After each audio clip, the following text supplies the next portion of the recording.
So we're going to use Astro Pixel Processor to calibrate our data using our lights, darks, flats, and dark flats. We'll go through each step slowly, one by one, and we're going to process, I think it's the bubble nebula. So we're going to open APP.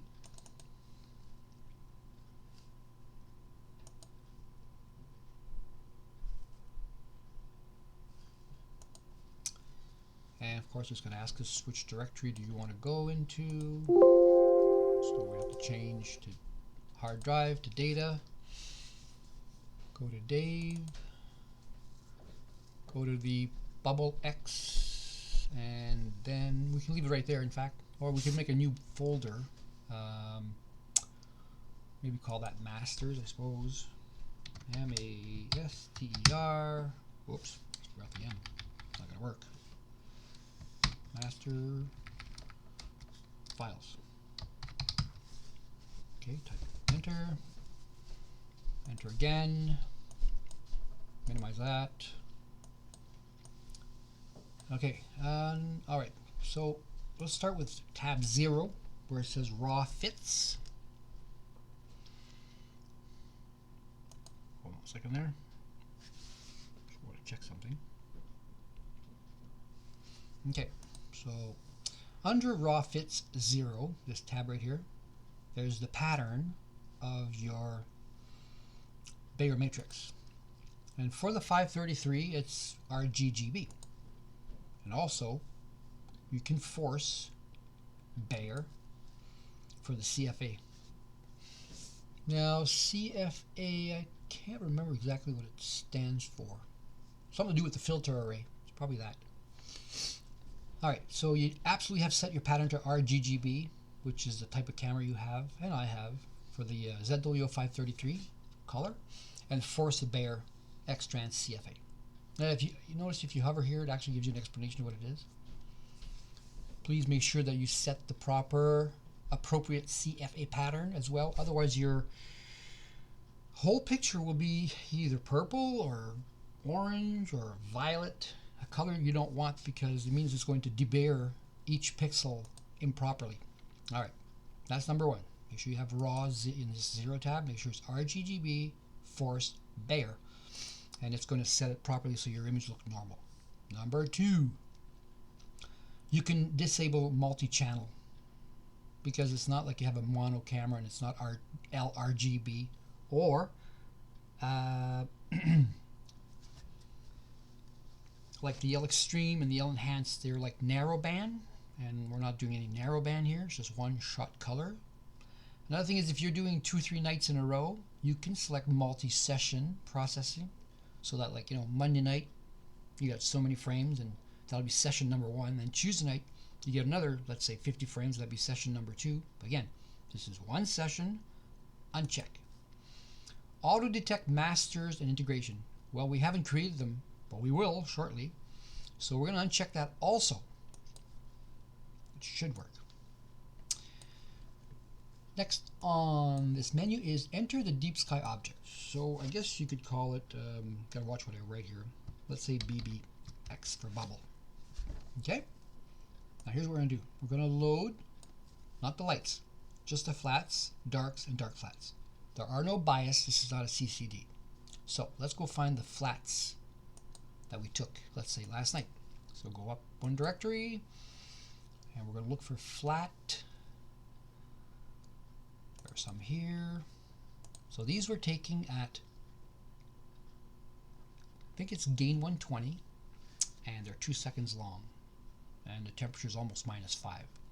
So let's select those all by going Control A, open, and now notice it says there's 30. You can open one up down here if you want. If you double click one of these down here, it's going to open up one file. Let's have a look. Just double click it, and it's going to automatically open. So this is a flat, this is a single. Notice how it's green, and if you go way over here, see your histogram shows red lagging, blue in the middle, and a lot of green. That's because of your GG, which stands for green, green, B for blue. So if you want to neutralize this color to make it like RGB, to literally make it neutral, just click neutralize background and that should go to a normal whitish color. Oh, this is perfect. So this is what a flat field looks like. You have motes, you have vignette, and you have the color in the middle. I shouldn't say the color in the middle. You have the illuminated field of what the camera sees, including the inside of the reducer and some of the spacers. All that stuff falls into this category of flats. All right, next we need some darks. The darks will be the same as the lights. We'll talk about that a little bit in a few minutes. So let's say last night we did some darks. The gain again is 120, but they're 3 minutes long, 180 seconds. And our lights are also going to be 180 seconds. So Control A to select all, open, and now if we move this bar up a bit, see it says flats 1 to 30, and now it shows darks 1 to 30. So if you want, you can double click on one of these darks. Let me bring that window down a bit.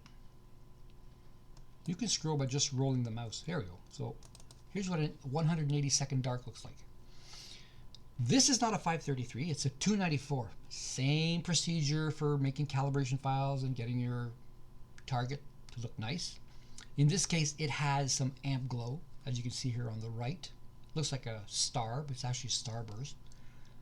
We're going to ignore that. But the principle's the same. So we have 30 flats, 30 darks. Now we need some dark flats, which will match our flats. We did those also. Up one directory, look for dark flat. There's just a few here. Make sure these are the right ones. Dark flats, gain 200. Okay, what do they look like? Let's have a look. They're down here, dark flats. Let's just double click one of them. Bring it down. So basically it's just picking up the pattern. The, oh boy, fixed noise pattern. So it's more like FPN, so fixed pattern noise. So you see all these banding here, all this banding. We want to take that out of the flats. The darks also contain some of these bandings. I don't know if you can see it there, but as I move in and out, there's lots and lots of lines. They're all horizontally. You zoom in, there's lots of hot pixels, but you can tell there's some banding here. So we definitely need this to be removed out of the flats. All right, 15 dark flats, 30 darks, 30 flats, no lights, not yet. Why? Because by loading all the calibration files, we're going to create masters. And then we don't have to use these individual files anymore. Remember, no bias. All right, that was tab number number 1. It's 0 for RGB, 1 for loading. Now let's go to the Calibrate tab number 2. Leave everything on automatic. Scroll down, down, down, stop. Cosmetic correction. Check mark hot pixel Kappa. That'll find some of the hot pixels and remove them out of your individual files. Okay, so here, when you're creating your calibration files, you're gonna have there's a bunch of check marks here. You have create 32-bit masters, you have separate darks, create master bias, master dark, master flat, and then there's adaptive pedestal, reduce amp glow, and then give some warnings in case something doesn't match. So basically here you can also leave all this to default settings. Okay, that's about it. So here it says create masters and assign them to lights. Well, for now we're just going to create the masters. So let's hit that and let's see if it says anything. All right, please select a folder to put those masters in. Well, remember we made one. Hold on a second here. And we called it master files. So select that folder, hit open. Okay, now it should start on its own. Okay, let's let it run. This will take a bit of time. Just going to make sure the recording's going here. You never know with these things.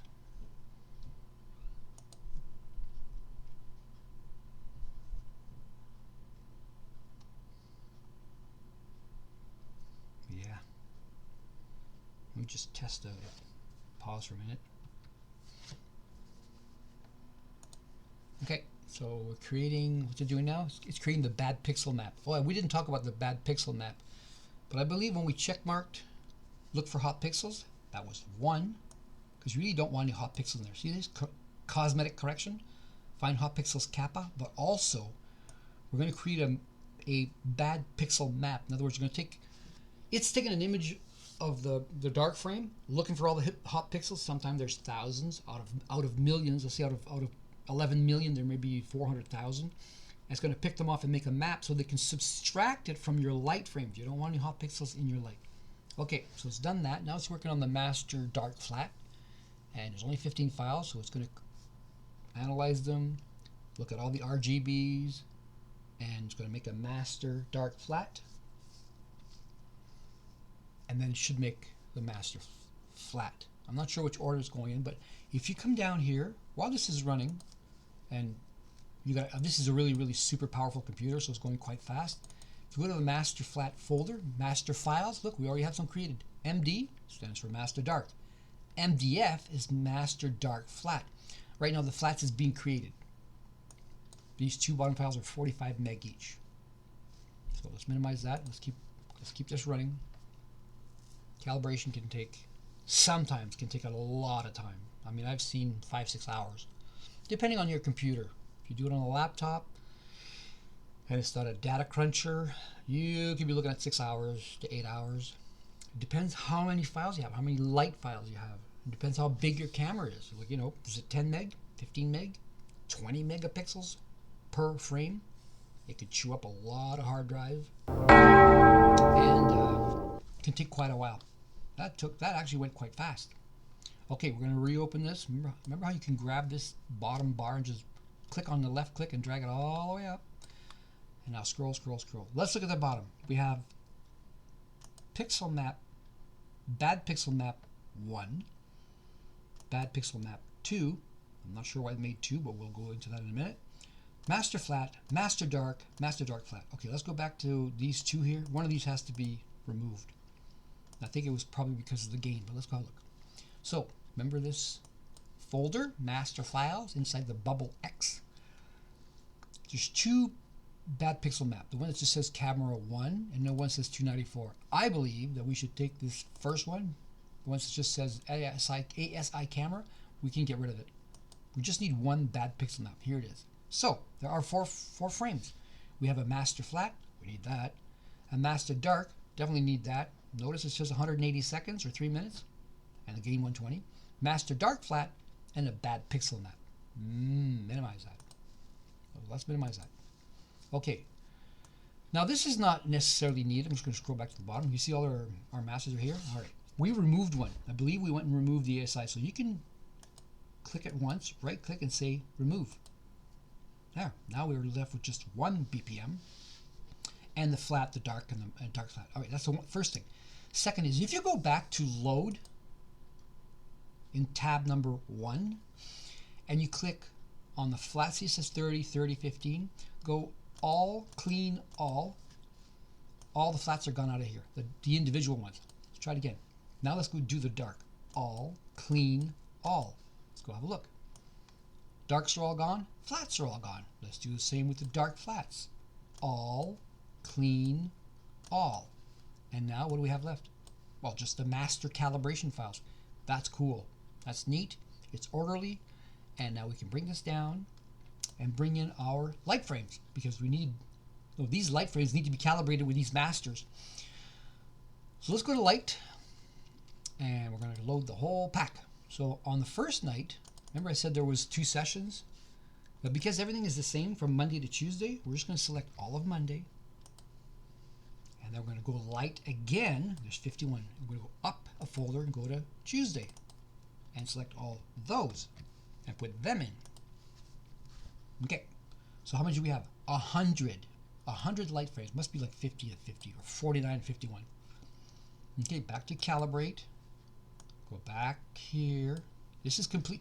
See, it depends who it is. Some people do this in a different way. They just load everything on and say go, and come back 2-3 hours later, it's over. But I don't want that. I want to show you what I'm doing, why I'm doing it, and some of the things that we can take advantage of. Now, you know how we created master files? Let's scroll. Oh boy, it's all the way down here. See these masters down here? We have them, they're ready to go, right? Okay, but they have not been applied to these bubble pictures. How do we know? Well, let's click on one. Let's go, let's pick on this one. This is number file 68. Let's just open it up, bring this down. There's your bubble, right? Nice bubble, a bit of amp glow. So we've got some vignette in here. If you want to make this brighter to see, because you really want to see where the, not errors, but you want to see what needs to be fixed. Usually on an image, there's three things: hot pixels, amp glow, and some vignette. So I'm just going to go down here. It says, it actually doesn't say anything, but in this list is your stretch values. I'll show you how that works. Let's go to no stretch. There you go, no stretch. I can see maybe 10 or 12 stars. There's a blue one here, there's an orange one here. So that's no stretch. You can go 10% background with a zero base. That's one. You can also try 15 with 5 sigma 0 base. That should make it a bit brighter. There you go. Now the background got brighter. The nebula kind of stayed the same. Let's scroll down. Let's go to 20 with a 0 base. 20% background, 5 sigma. Even brighter on the background. Let's go all to the almost the second last one. 20 background, 3 sigma, 0% base stretch. There you go. That's what we want. Now we see a lot of things that need to be fixed, especially that amp glow here. Let me just see if I can scroll out. Oh yeah. So you can see the amp glow pretty good here. And we have some vignette and probably a lot of hot pixels. If I zoom right in, there's probably, let's go even more. Green, green, green, red. Those are hot. They're at the maximum values. Blue, blue, red, red, red.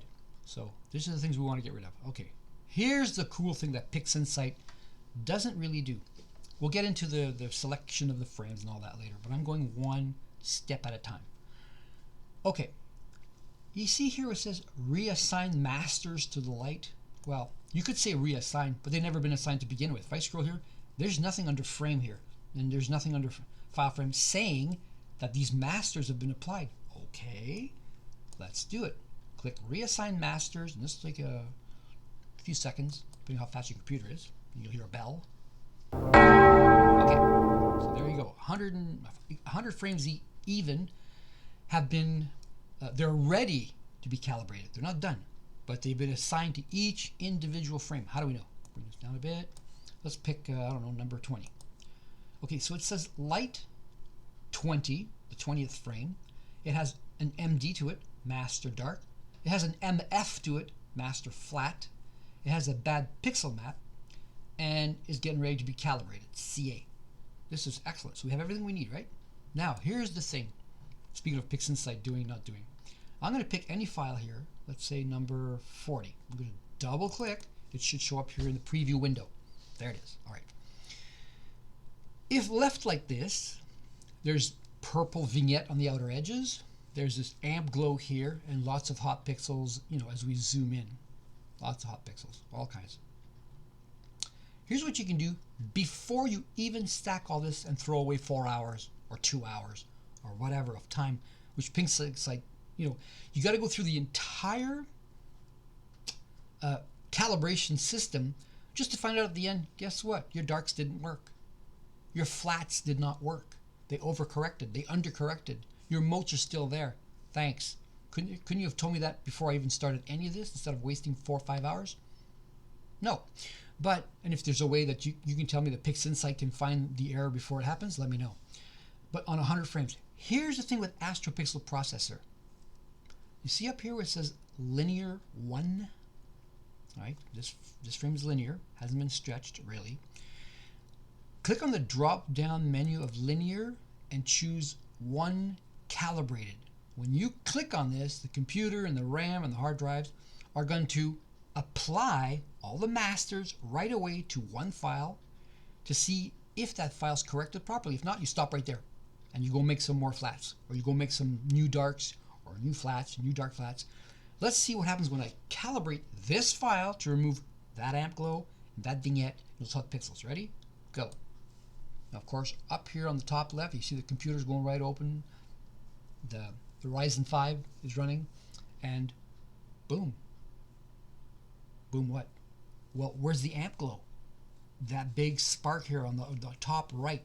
This electroluminescent starburst that comes from the 294, it's gone. So So what does that mean?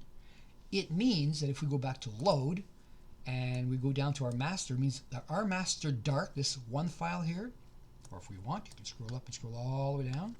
This MD that I just selected in blue, the master dark, it worked because the ample is gone. Really good news. If that hadn't worked, this master dark's no good. You go make new darks. Number 2, flats. There was a whole bunch of orange purplish vignette here. How do we know? Well, click on the drop down, go back to linear, and of course it's hard to see on the video, but you'll get, there it is. There's that big purple outer circle. So from linear back to calibrated, this computer is super fast. Usually this takes about 2-3 minutes. It did it in 15 seconds. All the glow's gone. All the starburst is gone. Let's see if we can zoom in a bit and see if those hot pixels are gone. Yep. How do we know? Well, go back up there, go back up one step to linear, and let's see if those green, yes, there they are. So there's your green dots, 1, 2, 3, 4, 5. There's the blue. These are all blue dead pixels. There's some red ones, more green ones. This is excellent. You can't do that with PixInsight. You can't go back and forth to see if your master files worked. If you think, if anybody knows how to do that, let me know in PixInsight. Back to calibrated. Okay, we're forcing the calibration of one file to see if all 100 files will work. Ta-da! All the hot pixels are gone. Excellent. Okay, so we're almost ready to start. So all these are in good shape. We got all files. Now let's go to the calibration. We did that. We created our masters. We assign the masters to the light frame. So you're assigning the dark, the flat, dark, flat to the light frames. And how do we know? Well, I know I keep going over and over at the same time, but how do we know? Well, you pick a file and you look at the end. It says master dark, master flat, bad pixel map, CA for calibrated. 3, analyze files. I'm not going to go into the whole explanation of what is it doing with analyzing file, but in a way, you want to say, star detection. It actually is going to analyze every single frame, and it's going to look for, first make sure that there are files, it's going to make sure there's stars available. If a frame has bad stars, those frames will not get analyzed. If they don't get analyzed, they cannot be registered. So analyzing is a good thing. And even better than that, this is where we talked about why would you want to analyze all 100 frames? Because in a minute, we'll be able to choose the reference frame manually. Maybe not, we're not going to choose it. We can let APP choose it because it will do that automatically under register or normalize. But what we do is we want to run through analyze all the stars, and then I'm going to show you how to create a graph. And on that graph, it's going to show you the quality of the stars, the density, and a few more things, like probably the full width half maximum, things like that. I can't memorize everything. I have very poor memory. So let's click analyze. This is a big job. 100 files to analyze, and it has to analyze every single one. So I'm going to let this run. This can take a long time because there's so many files, and I believe they're 20 meg each. But as this is going by, as the I call it a DOS box, but I think there's another word for it. I believe it's a console. I think it's the control console, which there's another part of it right here. You can always pick that one up and move it over a bit. It has more information. So if I can read this as fast as it's flashing in front of me, it's checking to see how big your stars are, or how big these stars are. These files don't belong to me. They belong to somebody who asked me to work on them. So we're showing full width half maximum of about 3, 3.05, 3.25, which is excellent. Oh, by the way, these files were taken from an RC6, Rejection, if you want to say it that word. So 2 nights, Bubble Nebula, up in the Milky Way, RC6, color camera, and these full width half maximum of 3 and 321 I find is excellent. So his focus was great. It's also looking at the debayering part, and it says CFA data. Yes, it's making some, boy, that's going fast, some type of corrections, hot columns. So it's analyzing every frame.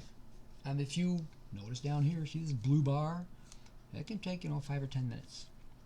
I could pause and come back in a few minutes, but this is, we're going to be here for 2-3 hours. So I don't want to do that. I don't want to make a video that fast. I'm just afraid that when I pause this program and then I restart it, and if it doesn't, I've just lost, 30 minutes. Let's have a look. It's moving quite quickly. I think we're just going to let it analyze the stars. When it comes to integration, that might take a long time, so I may pause that OBS, and then I'll just let it run through and I'll start back up. This part here, if you want right now, you can just scroll the video forward, 5 or 6 minutes until you hit the end. Not too far, because you have to find the part where I start talking about analyzing the stars and how we can use, where we can use it. So I'm just going to sit back and watch for the next 3-4 minutes.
I brought up this window for a reason. I wanted to show you the AMD Ryzen 5 6-core 12-thread processor. Really fast. We're operating at 4.28 gigahertz. And we have 6 cores and 12 processors built into that one chip. The rest, it doesn't really matter, but that's 4. So 4.2 gigahertz with 12 core. We also have an NVIDIA Riva card. That's very helpful in StarNet for PixInsight, for those who have it. That's the GPU. This is an NVIDIA GeForce GTX 1060, 6 gig. Not really new, but not bad either. The cards these days run from $500 to $1,000. I'm not sure what the price of this one was, but it's not brand new. It's really running quite hot too right now, 40 Celsius. Okay, so we have memory. We have, let's have a look, 32 gig of Viper RAM. In use right now, 14 gig for Astro Pixel Processor, 17 gig free, and we have 12 gig cached to be used. It's running at 3200 front side bus. There are 4 slots, 2 of 4 being used, and they are double-sided memory, DIMM. So I can close it. Hey, right on time. I can close this now. We can go back to our program. Okay, so let's minimize this window because it's not the one I want to look at. All right, so what did it do? Well, you remember what I said? It has the master dark, a master flat, a bad pixel map, and CA for calibration. It's ready for calibration. And now it has the word star. That star wasn't there earlier. At least the word star wasn't. It's in front of everyone. So they've all been analyzed. So what does that mean? What's that going to do? Well, let's do let's fire up a little process that's built in here that's really useful. I find it is anyways. And it's down here. Create analytical graph. Let's hit that. It's going to ask us a question. What analytical results should be shown? Well, I'd like the quality of all 100 frames.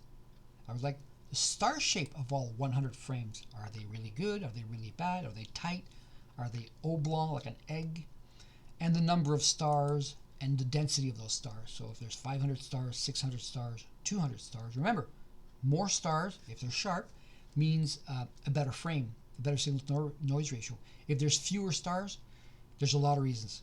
Sometimes the main reason is out of focus. The second can be anything in the sky, passing haze, fog, which you wouldn't be imaging in fog, but I mean anything like that, even northern lights can dim some stars, and so that your star density drops. So that wouldn't be the best star frame, wouldn't be the best frame to use as a reference frame. But it gets better because APP will pick it for you. But we want to look at this graph. Let's click it, give it a few seconds, and there we go. All right, let's break this down a little bit. I am not a professional on this. It says here the red square is the number of stars. So we have lots and lots of stars. It doesn't say how many. At least I don't see it anywhere. But it does down here. All right, let's do that right now. The red squares say how many stars there are. Okay, let's scroll. By the way, you can scroll the bottom here. Scroll way over. See where it says number of stars and star density? Well, if I scroll up, I have 502 on one.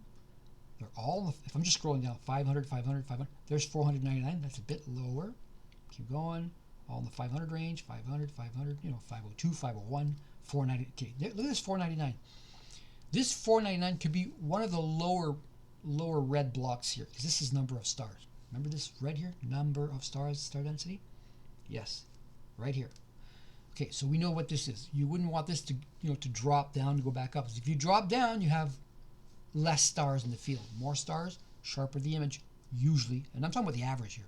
Number 2, the blue dot, blue circle, because the third is a triangle and it's green. But the blue is a star shape. So throughout the night, the full width half maximum was pretty good, pretty good. Then it started to really drop off after, it looks like the second night. The stars got bigger. Not sure. It might have had something to do with the sky. But up to about 50, it's good. And then it really drops the second night. I mean, really low. Like it says 05, 06. That's not, the second night's not that good. Can we find this down here? Yes, we can. Full width, half maximum minimum. Shape. Okay, because it is star shape.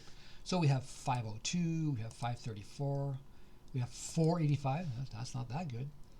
And 6, that's even worse. You'll see the bigger the number, the higher the number, the fatter the stars. We want low numbers, in the 4 to 5. Look at this. We have 311. Excellent.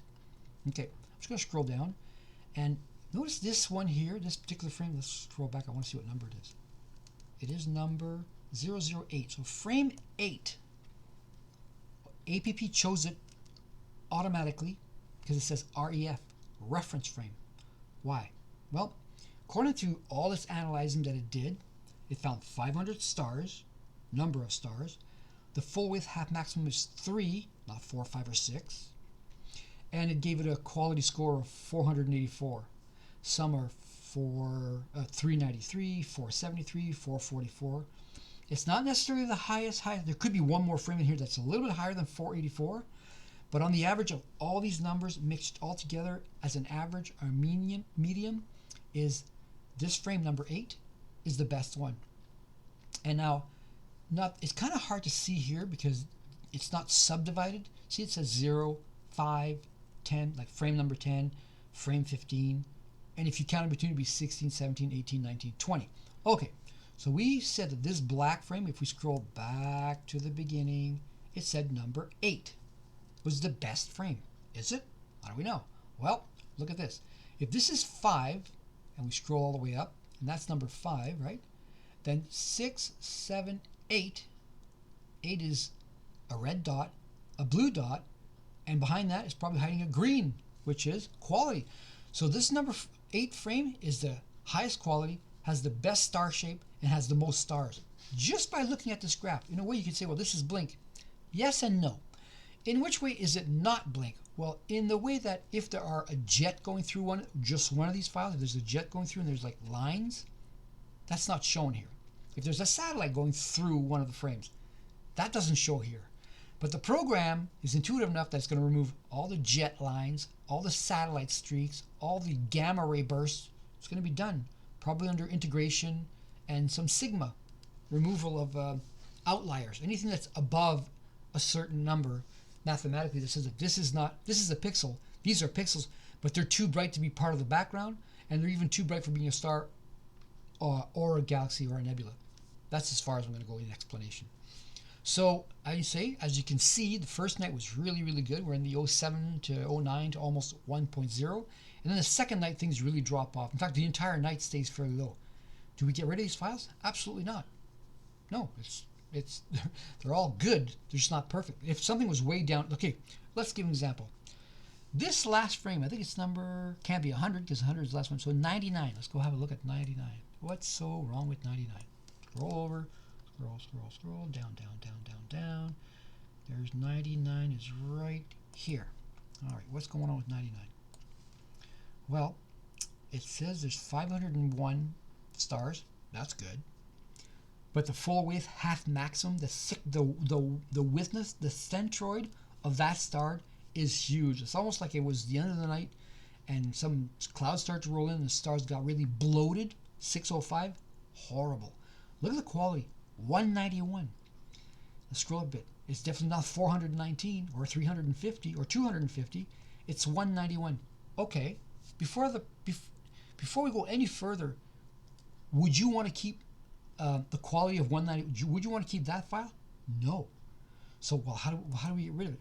Well, you can right-click on this file and go and say remove. And if you know it's really bad, you can delete it from that folder. It's actually going to go look in the folder and say, you know what, this file, it's completely useless. You can delete it. But I'm just going to say, because we're not going to stack it, remove it. It's gone. Okay, any other files have really low numbers, like below, 250, I guess it seems to be the average. We got lots of 400s, 400, 400. So you can actually go by numbers. If you were to reanalyze this dot here, this number 99, would no longer be there. Just because you delete it or remove it from the list, it's still up here. If you want, you can right-click, create analytical, all three again, and hit OK. It's going to reanalyze the whole thing. It takes 10 seconds if your computer's really fast, or not even, a few seconds. And look at, now there's only 99 files because 100 now becomes 99, and that one that was really low, it's gone. Is there any more that are not really, really good? Well, I guess we could pick on this guy. So, 55 or 56. Remember, the graph is from file 0 to file 99. And this one is about 54, 55. Let's go have a look. I know I'm going slow. So what do you have here? We have 56, 55. Let's have a look at 55. Let's scroll back over. 337 with 417 full width half maximum. But here we have 333, and that's number 56. All right, so I'm probably too high. Yes, I am. I'm sorry. I wasn't paying attention. 50, 51, 52. All right, so we'll have a look at from 51 to 52. All the way over. Let's try 51 and slide over and see what the score is. All right. So this one is a very good frame. It's 419 quality, but it draws, bam, 226. That's the one we're trying to get rid of. So right click. This one I'm going to delete, and watch what it says. Selected file blah blah blah blah blah blah 01. Are you sure you want to delete this particular file? It will be permanently removed from the hard drive. They will not be removed to your recycling bin, the operating system's recycling bin, right? Are you sure? Yes, permanently delete that file. That file is no good for whatever it's. I'm just choosing a really, really bad file. Yes, it's gone. Okay, the rest can all stay. So, it didn't blink, but you found some of the really, really bad full width half maximum, some with low star density, and quality score. You can almost go just by quality score. If you don't like any of the pictures below 200 and you want 300 to 500, choose anything that says 200, 225, 230, 240. Right click, remove. Just remove them all and just keep 300 to 500. That way you would remove a lot of these blue star shapes. It would be much better, and the quality that is not so good, those files can probably not be used. But APP has done all that work for you, and it decided that, if I can scroll down and find the file that's the best one, right here, this black one, which just happens to be file number 8. And if I scroll here, it says reference file. So it chose it for you. There's nothing to do here. Okay? We took out some of the really, really bad ones, but that's all. What's after step 3? We've analyzed it. We gave a graph. We got rid of 2, 3 stars, and it automatically picked the best one. Let's go to register and see where it says here, set reference file. You can. If you think you know which one's the best one here, go ahead. But I wouldn't, because it already chose the best one. So I let it do its work. I don't have to flip if ever there's a failure in registering some of the files, because that's still, number 4 is registered, you can increase the scale stop and scale start. I really don't know what it is. If you hover, you'll probably get a long paragraph on what it says, and I don't want to spend 4 hours here. So basically, you know, when you're registering files, for normal registration, scale start at 1 and stop at 5. If it doesn't work, you can go scale stop, just keep increasing it. 8, 10, that should detect more stars and pick up on more stars, files I should say, subs that can be registered. Sometimes some of them don't work, they're just too bad and they get left out, which is good, you don't want to. We're not flipping. Use dynamic distortion correction, no, because we're not doing a mosaic. But here's a good one. Same camera, same optics. Why? Well, what if you have an 8-inch Newtonian and an RC6? You did 2 nights. Last Monday night was the RC, but Tuesday was the 8-inch Newtonian. Even different cameras. It will stack both types of image, same image. It has to be the same bubble, but one's with an 8-inch, is one with a 6-inch. One's with a 294, the other's with a 533. If you unclick this, and it's not the same camera, and it's not the same optics, it will figure that out, and it'll still stack from 2 cameras, 2 telescopes, and get one final target. That's amazing. I mean, that's amazing. That's under, you know, when you're saying multiple sessions. But for tonight, it's the same camera for 2 nights. It's the same telescopes for 2 nights. It's the same guider for the 2 nights, Monday and Tuesday night. So we leave that under same camera. No distortion, no saving distortion model. Everything's default. Normal, projective. Don't touch any of that stuff. Oh, I just love those pop-up menus. And here we have start registration. There's nothing else to do here. We're going to let that go. And here we go. Any questions? It doesn't ask any questions. It says, please wait, doing 99 files. This is fairly quick. Sorry, it says 97 files. I guess we took a couple out. This part's fast. And normalizing will be a lot longer, and integration can take quite a while. Okay. So, I'm going to bring this back down again to 10.0. All right, so we did raw, load, calibrate. Number 3 was analyze. Number 4 was registered. Now these files here, I'm just going to double click on one. They're all lined up and ready to go. There it is. That's one of 97.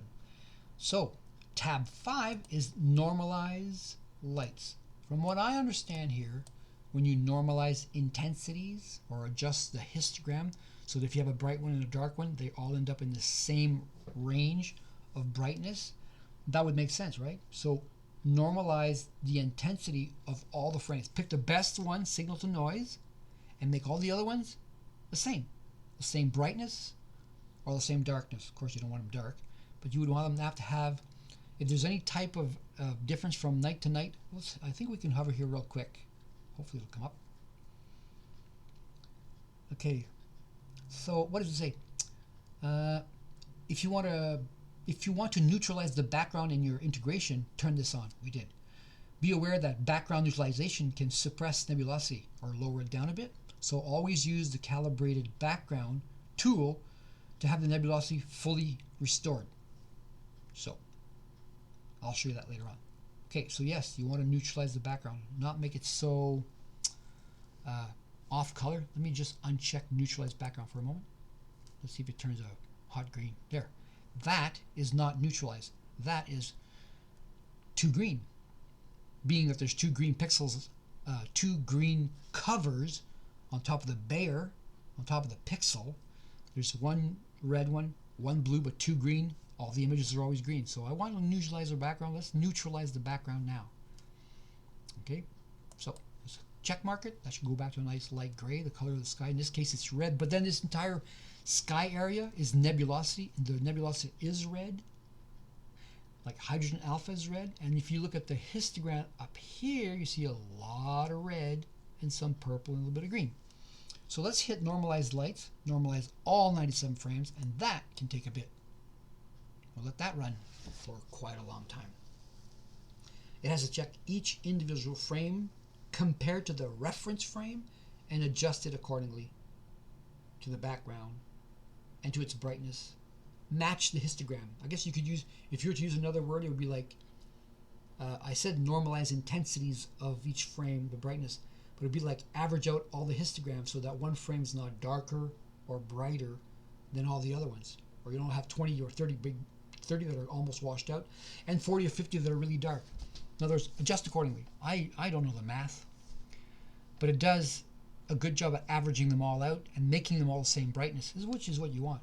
So this is going along fairly good. I'm at 15 of 97. Again, sure pays to have a super powerful computer. This computer was built specifically with the AMD Ryzen 5 12 core and 32 gig of Viper RAM, 3200 megahertz front side bus. It's really, really quick. And of course the hard drive is Western Digital solid state. There's also, it could be also a 1 terabyte crucial solid state.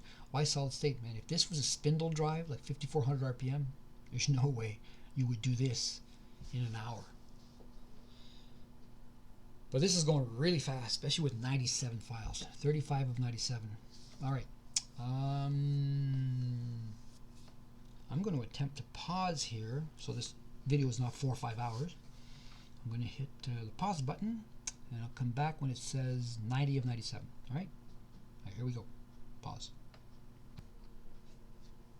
So we're at 91 of 97. Almost done.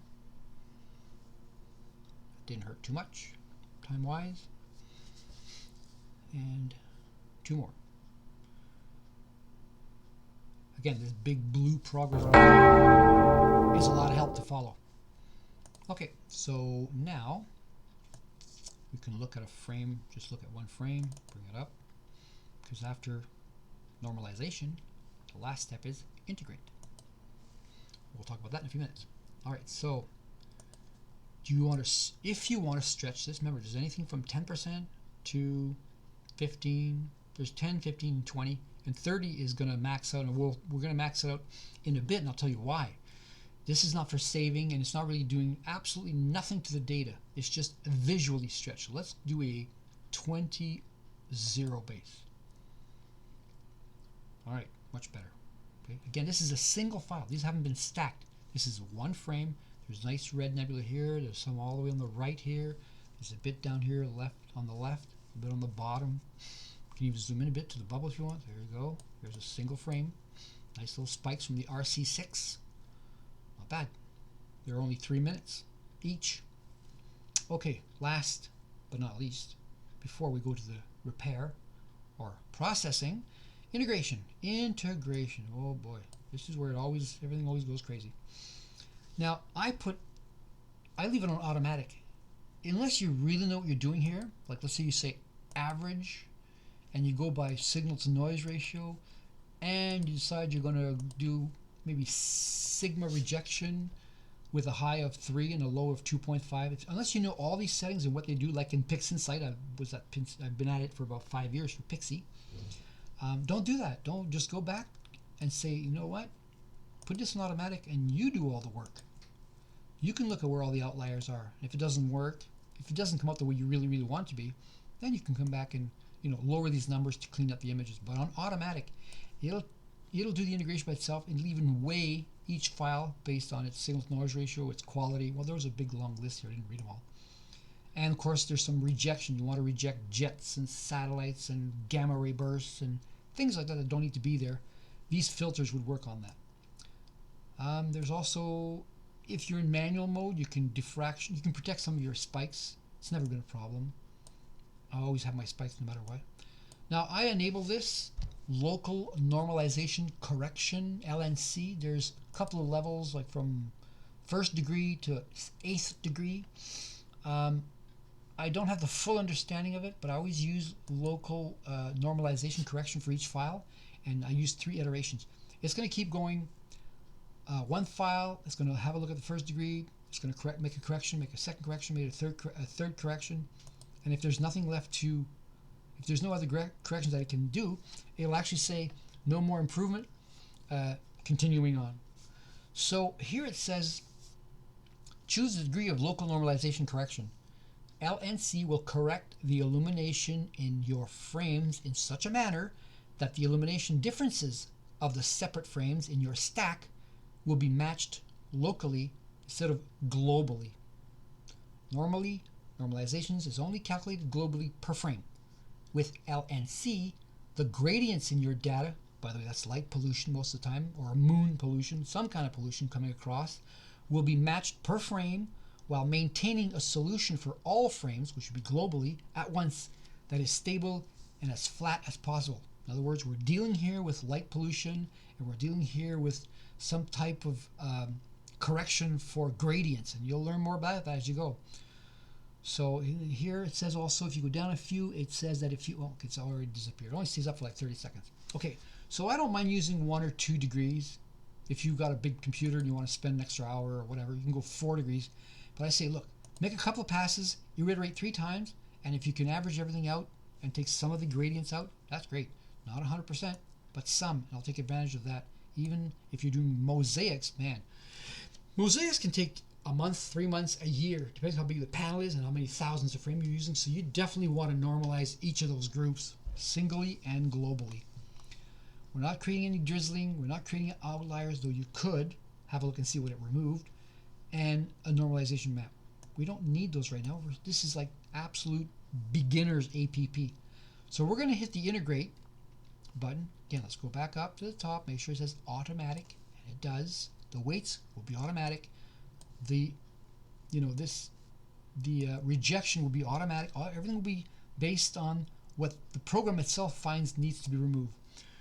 So without further ado, by the way, that's adieu if you're French, let's hit integrate. That can take some time. Definitely going to pause on that one. Okay, what is the name of the astronomical object? I just put BBX, but you could type in whatever, the Dumbbell Nebula, if that's what it is. You could type in Orion, you could type in the Trifid Nebula, or M65 or M51 if it's the Whirlpool Galaxy. For example, M27, IC 1396. The object name will be used to give the final light frame integrations stacks a suitable file name. That's very important. Enter the file name and click OK to start the processing. If you click on cancel, the processing will not start. So we went with BB for bubble, X for a special filter called the extreme. Okay. And where would you like to put that? I would like to put it on the folder I created earlier, master files, because it's going to be a master light frame. Now we can stand back and make a sandwich, go for coffee, and maybe walk around town, come back when this is done. I don't know how long it's going to take. Again, depends how powerful your computer is. Depends how much memory, how much RAM you have. I put 32 gig in here. Of a 3200 frontside bus, I've got the Ryzen 5 12 core and a solid state drive 1 terabyte. That's the absolute minimum. Oh, and don't forget the video card. You know, NVIDIA, whatever.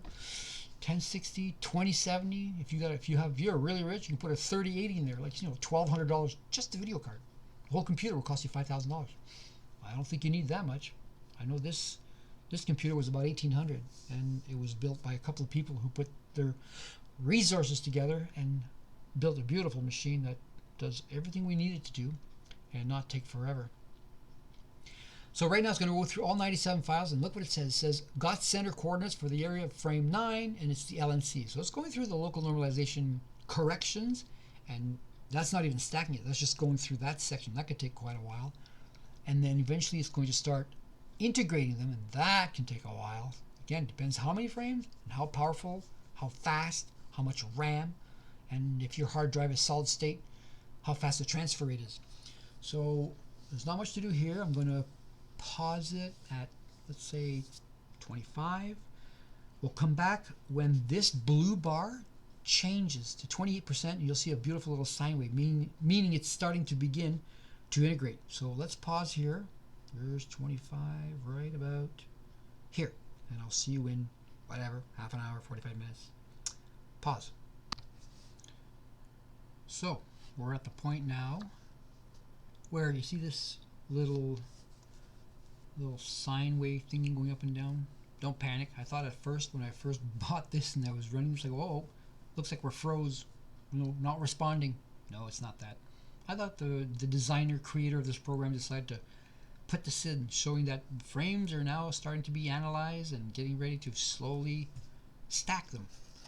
So earlier when I paused this a while back, it was at 23%, and now it shows here completed is 28%, and it's analyzing all 97 frames, coming up on 97 here for a minute, and there's 90, 95, 98. Okay, so it's going to go through each individual frame again and apply that LNC. Since it's already calculating it again, it's going to start performing the LNC calculations and apply it. Just give me a few seconds there. We'll let that run for a bit more, and then I'll pause again for whatever length of time it takes. So you see how it says applying LNC? And here it has a channel 1, 2, and 3. In other words, RGB, and it has numbers for the red is 2.7, the blue is the green is 1.0, and the blue is 9.3. What does it mean? I have no idea. I'm not a creator, I'm not a programmer, but that's what it's going to do. Now it's going to apply the LNC to all 98 frames. That was channel 1, which is the red, channel 2 is the green, and channel 3 is the blue, RGB, which creates a color image. And again, it's now on channel 3 of all 98 frames. I thought it was 97, I guess it's 98. Here we go. And now we're going to do an analyzing. It's going to do, remember I said it's going to do some can't say that word. Iterations. Yeah, iteration 1 means do a first run. If you can find some improvement, you can do a second run. And it depends. You could say you can iterate 3 times, 4 times, 5 times, but the program is smart enough to realize that if there's no improvement after 2 or 3, it says no further improvement. So desisting, and it's going to go on to stacking, integration if you want to call it that. So again, I'm going to pause because this takes a long time, and I will be back when we jump from LNC to integration. So back in a bit. So unpause for a bit. It says here no further improvement in LNC RMS error, so quitting. So now it's going to reanalyze the frames, and it's going to continue from here. Let's just let this run a little bit. Took quite a while. It's been 20 minutes. So think about the whole video, this whole processing thing. It can take a couple of hours. I'm not counting it. I'm not looking at the clock here. I'm just pausing and I'm keep myself busy in between, and I'm watching the screen non-stop so I can see what point we're at. So what's it doing now? LNC rejection parameters and analyzing light frames up to 98. And let's see what happens after that. I'll have to repause again. Now, can you imagine me doing this with an old computer? It would take 6 hours. But a real powerful computer can do this in an hour and a half. Depends how many files you have. Okay, integrating pixels. Oh, I think we're close to being coming to the end. So this final file, so parameters finished successfully. It's 121 meg. Remember, the files individually are about 20 meg. So now it's integrating all pixels, and it needs to integrate 121, and that's at 19, 21, 24. I'll let it go. As long as this blue bar, progress bar, is going to go from 41% all the way to 100%, and the big bell will go off, and it should show a picture of a 98 stacked frames and calibrated and corrected. And then we'll take it from there. I'm going to lower this to a lower value. Whoops. Back to 10.0, which is my standard starting point. Oh, so brightened by 10% of the background. 5 sigma, I think. I have to study the sigma stuff. I'm not sure if it's almost like a contrast level. And 0.0% base value, which is the background. You know, it says 10% background. Maybe the base is the overall brightness of the image. I don't know. I never asked the owner of this. There is a question mark here, and if you click on that, you get all kinds of instruction. It's like a big instruction window if you want to take the time to read it. So here goes. It breaks down all the sliders can do and how you can use it to do certain things, certain percentages. Actually, I should read this one day. See, this is way too bright, and this is just perfect. So yeah, you can adjust a lot of things. I'm going to read this one day, and because I've used it so many times, I know where I want to go with it. But this is really cool. Star protection, increasing. Oh yeah, this is good. Yeah, you should enjoy that. And it ends right about here. So from this is the beginning, from linear to fully stretched and fully corrected, color corrected, and no vignette. So let's get rid of that. Where are we now? We're at 118 of 121. We're almost completely done. Oh, I love this computer. Can't get any faster than that. Okay, here she comes. Bada boom. Now that is shockingly beautiful. Good job, Dave. I guess it's not my data, it's someone else's. Another one of my students. So, we have a final image. Lots of hydrogen alpha and the bubble in the middle. Okay, so now it turned out very well. What should we do with this? It's a final image, but it's not completely processed yet. And in terms of now that we've done stacking, integration, we can use a few tools to process the image. Processing is adjusting a whole bunch of things, removing some gradients. We can crop, we can change its size. We're definitely going to remove some oh, I said that already, gradient, light pollution. We're going to calibrate the background. That's done automatically. And the biggest one at the end is star color. Sometimes the stars are just all purple, or they're all orange, or they're all pink. And because this is a filter, stars tend to pull towards the reddish pink. And sometimes it's not something that can be removed easily. But some of these stars are nice and white, which is probably the correct color. Let me zoom in. There's the bubble. That is shockingly amazing for a RC6. All right, back down to a regular size. So what's step one? It says here batch crop. Now you could rotate it and you can resize it, but we don't want to do that. You could, but we're just going to go to the second button here, which is batch crop. Do you want to crop the current image in the image viewer? Yes. Okay, why am I doing this? Because if you zoom in the corners here, the dithering that he did tosses the image a few pixels every frame. So this has been dithered maybe 30 times out of 97, because he dithers every third frame, which is good, which you really want to do that. It lowers the noise value. So there's a little black thing showing that two frames are not equal and they're not equal clear. So I'm going to just start from this dark point and go right down to the other dark point and try to keep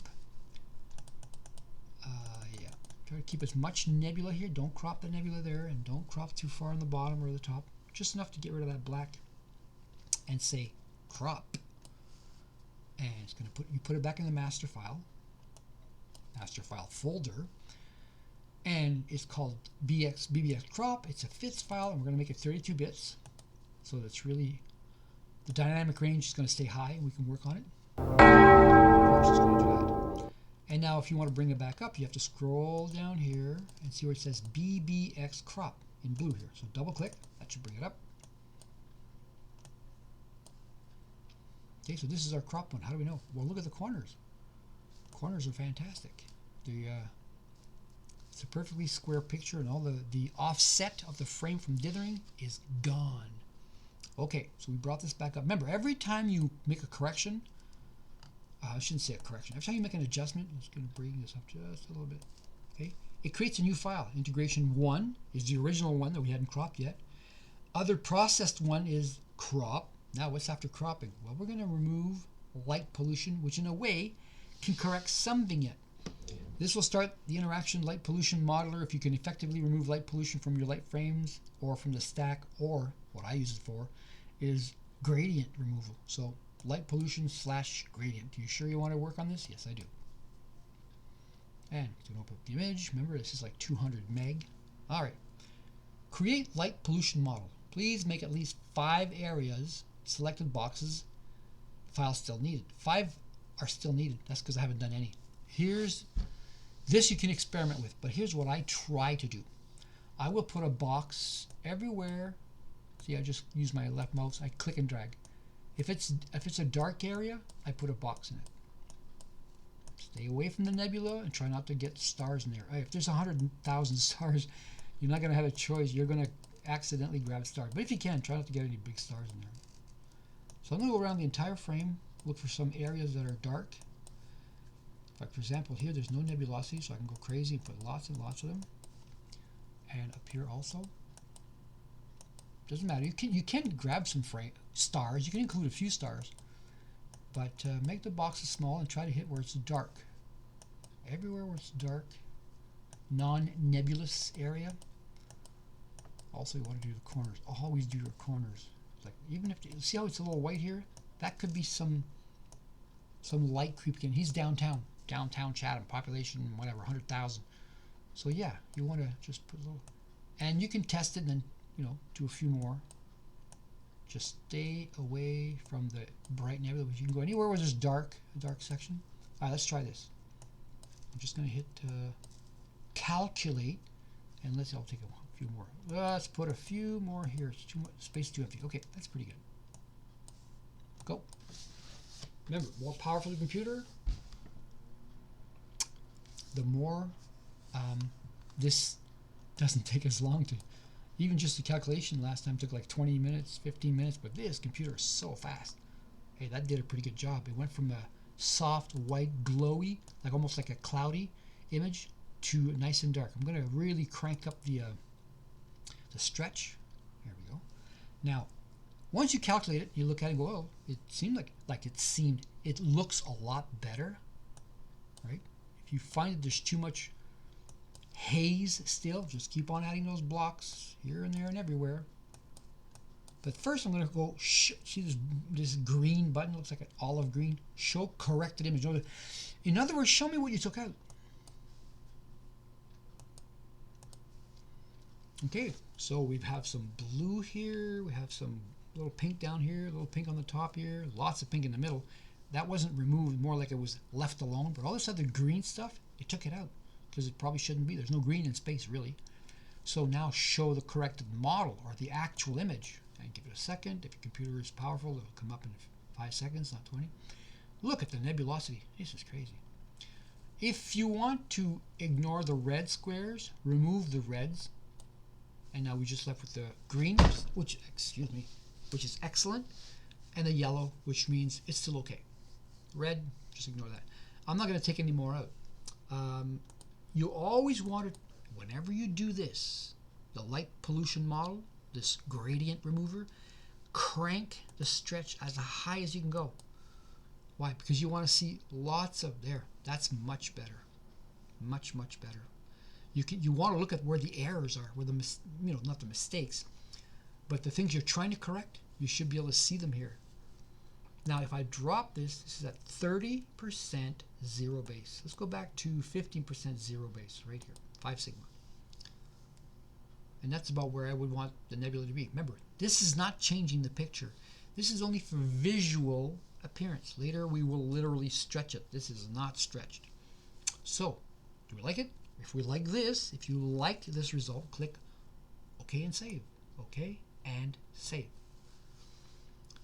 So now it's going to be called BBX crop from earlier, light pollution correction and background correction. So it did an extra step here for free. It corrected the background. Fits 32-bit, no profile, and we can't change anything else. There you go. Ba-bing. Again, go all the way down here. Double click the crop lpccbg.fits. Double click it to bring it back up here so you can work on it. There it is. This is the one. Nice nebula. One last thing we need to do. We need to calibrate the star colors. Now, when you adjust the star color, you also affect the nebula. You'll see what I mean. Sometimes it's not a good result. By 10%. 90% does a really good job. A galaxy that was brown or yellow turns a nice blue. Like galaxies, some galaxies are a nice bluish color. And you sure you want to calibrate these stars? Yes, I do. This part is really easy. I don't think it gets any easier than this. Calibrating star color. Please make at least one area box. Okay, I'll give you one area box. How about this?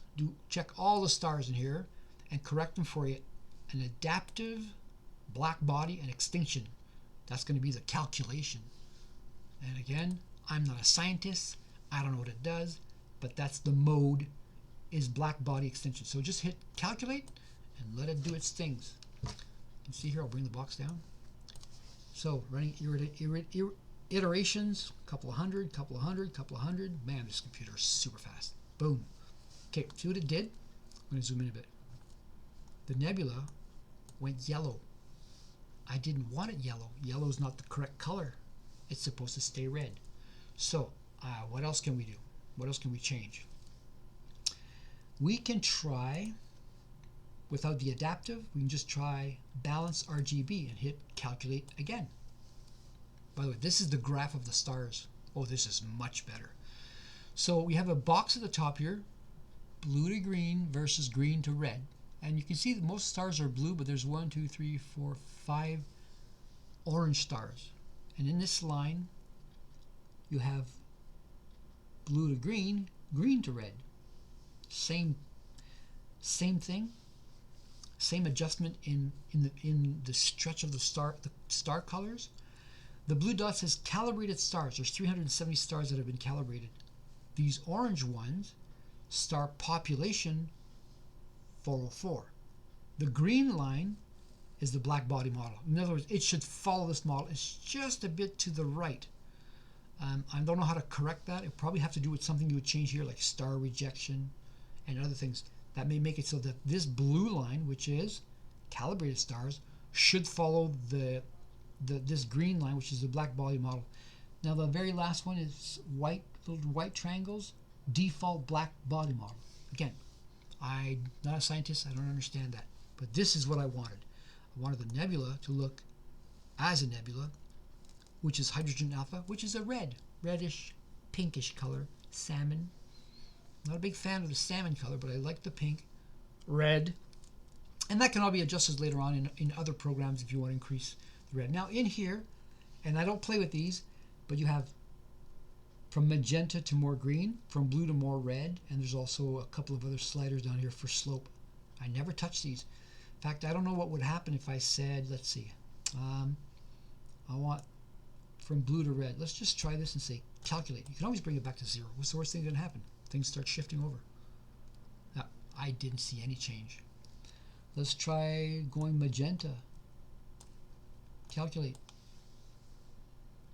Oh, the stars in this chart really change. They don't do much here, but they sure do a lot there. Now, I believe it may have something to do with the star color and not necessarily the nebula itself. But this did change a lot. All right, let's go the other direction. Let's go really green and really blue and recalculate. See if this chart changes at all. Oh yeah. Actually, that's really nice. I like the mauve color. It depends. Every person is an artist, and you can have it whichever you want. So what we did is we went less green and less blue. Well, blue green versus green red. So we went more blue green, which causes this purple color. I think that's it. What else? Now we have star rejection Kappa. Don't understand the whole thing. I can't hover over anything here for some help. Let's see, we drop the Kappa to 1.5. Here, 1.48. Calculate that. This is your taste, however you want the stars and the nebula to look. Oh, it just got a bit redder. I like the stars. That's a nice blue star. Isn't there one that should be yellow here somewhere? Yeah, this one right here. Kind of a pink color. But love the nice white blue stars. Gorgeous. This whole thing is really nice. All right, what else can we do? One last thing. So we went from 2 to minus 1.43. Let's go from 2 to 3. And let's say calculate again. And you can change this 100 times, whichever you want. And, oh, we just added more blue. Okay. There. So I'm going to put everything back to default because it's not my nebula. But plus we lost a lot of red here on the outer edges. And there's a lot of, see our histogram? It's an indicator of your RGB. That's a lot of blue. Let's bring this back to 0.00, which is right about here. And let's minus 1. Doesn't matter. Bring this blue-green versus green-red. Let's bring that back to 0. Okay. And star rejection. Oh, we can leave it there for now. Calculate that. Back to default as much as possible. There. That's what I would expect. Now, if this was mine, I would try to get away from that salmon color and pull more towards the nice bluish. It's almost like a Hubble palette from the Hubble telescope. All right, we're pretty well done here. So if you're happy, say OK and save. Boom. Okay, don't touch anything. The very last one is corrected star color. Say okay, nothing to do here. Here's your final image. All right, so what can we do here? On this, you know how we've been working the whole time on the left? Let's work on the right side. What's over here that we can touch? Well, there's this desaturate. So you got flat a bit, or add saturation. And that saturation is controlled by these guys right here, where it says sat, threshold, and sat, like basically the full saturation. So let's go to, as soon as you slide this, the bar on top starts to work. Let me just go 0 on saturation. Okay, so we lost a bit of pink here, turned more of a white color. Let's go to the threshold, which is sat th. Let's go 0 on that. Now this is either going to increase the color or it's going to decrease it. No, nothing changed. All right. Let's leave the threshold at nothing. Let's crank up the color to 15. Oh yeah, wow. Way too bright. Ugly. Let's increase the this is a testing thing, right? Increase the threshold, I think, will lower the amount of color. I don't think it'll increase it. Yeah, see, it's softened it up. So you can increase it. You can increase the saturation and then soften that saturation by adding more threshold. If I take it off, back to 0, this will be a really bright red. Ugh. Let's make it really bad so that we can see what happens. Let's try 30. See that? That's like burnt out. That's like disgusting. That's like somebody went and, you know, look at the let's move it. Look at all the green and blue in here. That's very ugly. So back to saturation. Let's stick with a number of maybe 8. Just keep an eye on those pixels. Now that's softened up a bit. And the threshold, just, you know, another 8. 8 and 8 looks pretty good. Let's back up. It's not bad. It's your taste. I'm just showing you what the sliders do. This HL highlight, if you find that the middle of your galaxy this here is burned out, watch what I can do with the HL. Let's bring it up just a little bit. It should save the star color. Oh, it didn't do much there. Let's try some more. Yeah, it's starting to darken it a little bit. Let's do a lot, and then we can take it back out. Yeah, it just takes the edge off the brightness, where some stars are too bright, galaxy core is too bright, Orion's too bright. You can bring it down a notch. I'm gonna go back to 0. It's at 127. Back to 0. Let's see if it brightens up. Bingo. Take it back to 120 again. Right there. Okay, so we save this. It's called clipping if you don't want the white to be burned out. Okay, let's go back down a bit. That's called HL, highlight. Now I'm going to click on this 1 under con, which is contrast. I'm going to go 1, which makes this slider a little less sensitive. I'm going to turn it up to about, I don't know, 0.12. See how it darkened the space? Left the nebula a little bit bright, but made the background darker. Sometimes you just want the background not to be so washed out. So I made it a little bit darker. I'm going to go put it back up again. In other words, brighten it back to 0. That should brighten it back up. Yep, you can see it as long as the video's working good. One last thing. I'm just going through all the sliders basically. Don't touch ST, don't touch BA, because those, if you touch these two, this is going to be destroyed. It's going to be over at too bright or too dark, too black. An example of that would be, boy, I don't know if I can do this now. I'm going to go 128. You see what I mean? That was a big, bad idea. So push the reset on this. Later, when you know how to control the gain, if you want, you can play with the reset. Like, you can just move this very slightly. Wish I could move this box. You can't. Okay, one last thing. Let's go to the very bottom. Again, here you have saturation auto, which probably works, automatically adjusts your histogram. And the DPP is actually called digital something development for a photo. I forget, there's a name for that.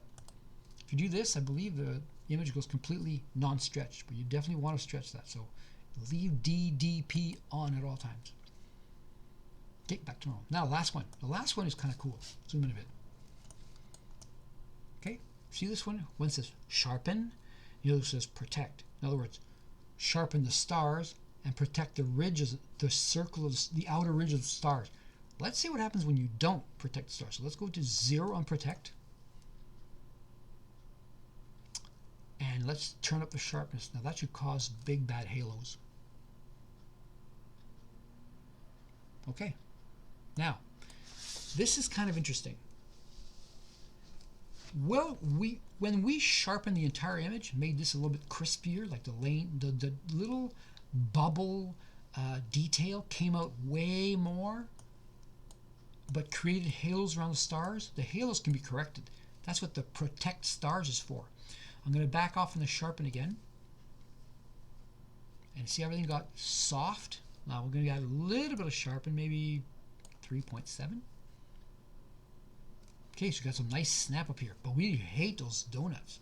So protect, start with just a little bit, let's say 0.7 or 0.5 or well, look at that. The stars have regained the correct form. There's no more donuts around the stars, and you've retained some sharpness in the bubble itself. I would say that's pretty darn good. That's savable right now. Okay, one last thing. So you've done all your sharpening, saturation. You could work on the contrast, but you didn't have to. We backed off on the highlight a bit because you didn't want to burn this beautiful little bubble here. Right? You don't want to burn that out. Or in other words, make it too much white. These things here, if you play with a stretch, I'm going to unstretch. I'm going to bring it right down to barely stretched. Okay, like that. That's one of the stretches. Then I'm going to overstretch it to 30% from 10. Then you have this, and you really don't want that. Look at your histogram, it's almost completely filled. So we don't want 10, it's too dark. We don't want 30, it's overkill. Let's try just 15, 5 sigma, 0 base, 15%. That should be there, it's in the middle. It's something reasonable for this, right? So here we go again, bring it up here. Let's back it down, and now we're going to save. The save is that if you save it like this and you try to open it, that'll be pitch black. Because in reality, this frame, let's go back to the actual folder, and the actual folder is master files, and if you look in here, we'll have BBX, BBX crop, crop with light pollution rejected, this with the stars corrected. So we have 4 files here, and they're all 134 meg, except for the very, very first one, which is not stretched, and it's 142 meg. These images are not stretched. They are pitch black. They are linear. We need to make them non-linear. In other words, the color has to come out automatically, and we don't want them same as fits. Fits can't be shared. You can't put them anywhere. You can't paste them anywhere. They need to be TIFF or JPEG. How? Right here. Save that image as you see it here. Let's go try it. Save. I'm sure you have 1,000 questions. Okay, so there's the full name. When it comes to the very, very, very last frame, I go, no, I don't want this LBG, LPQ, RTST. So I just go BBX, FINAL, final. Not fits, TIFF. Not 8 bits either. We want to be 16 bits. Enough for Earth and View to open it or anybody else online. And 72 DPI is way not thick enough. We want that somewhere in the 300 range for dynamic range in order to play with it more in another program. Per se, it could be PixInsight, it could be Earth and View, it could be GIMP, or Photoshop would be great. In fact, a lot of these do go back to Photoshop, and I work on them for different ways, for different things, for different things I want to do, whether it's correcting something, adding more saturation, sharpening some part of the images, whatever I want to do in Photoshop. Okay, give that a few seconds. Let that run. Saving that frame. Boom, bang, pow. There goes that bell again. I think the bell rings every time. Scares me every time. Oh, it didn't do it this time. Let's go to the folder. Oh, look, we have one TIFF file, and it actually has a red icon, which is for Earth and View. Let's double click and see if it'll open up in Windows 10. There it is. Now, Earth and View also plays havoc sometimes with brightness colors, and it's under, I'm sorry, wrong file. Options, properties, and it's this, the viewing. Undo the gamma, and just put, let's say, I don't know, about 0.50. That's gamma correction. I'm going to go close it. I'm going to reopen it. It should be a little bit not so hazy. There. Okay, a little too dark now. But I think you get the point. Be careful. Don't play in Earth and View too much to adjust color because you'll find out that this program is not designed for that. I'm going to change it from 0.50 to 0.75. Almost 0.1. Okay, close it. Reopen it. Perfect. Perfect, perfect, perfect. So this is it. And it's 65 meg. It's 4,100 by 2,700 pixels. So there you go. This you can post online, have people see it, and it's not too bad. But it's done with a special filter, so it would probably need more work. Something I haven't really tested yet. just, you know, separating channels, working on each channel. It's a lot of work. This is a tough hobby. But overall, those stars that are blue and white, there's a few little red ones. That's probably what that's what you want right there. Okay, let's close this, and we are done for the day. Go back to load. You can go right to the bottom here and say clear all files. Doesn't delete them, just removes them out of here. Are you sure you want to remove all the files so there's nothing left? Absolutely. So what's down here? Nothing. It's blank. And here, all the files are gone, all the masters are gone, and all that's left is the word BBX, and you can delete that and say close. You got a million questions? Write them all down. Now I have to close my programs and stop the recording and hope that all this recording was done properly, or I just lost 2 hours, plus more than 2 hours. Okay, so I'm going to hit stop, and hopefully it'll save, and we'll talk later. Hope you enjoyed APP for basically absolute beginners, really. All right, talk to you later.